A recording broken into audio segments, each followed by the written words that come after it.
Apartment redevelopment मध्ये section 14 of the apartment act, त्याच्यामध्ये पूर्वी असा होता 100% लोकांचा कन्सेंट गरज होता. आता किती पाहिजे? More than 51%.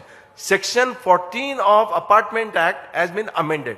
With more than 51% members consent you can do.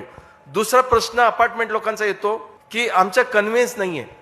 डेव्हलपरनी did of declaration बनवलेलं आहे, नंतर डीड ऑफ अपार्टमेंट कन्व्हेन्स केलं पाहिजे, ते केलेलं नाहीये. तर आपण काय करावा?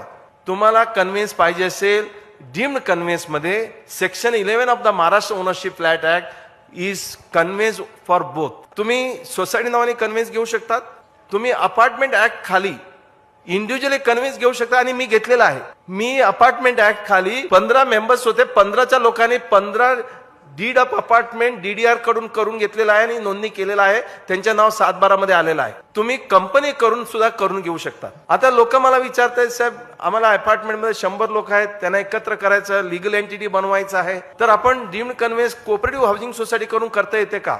100% करता येते.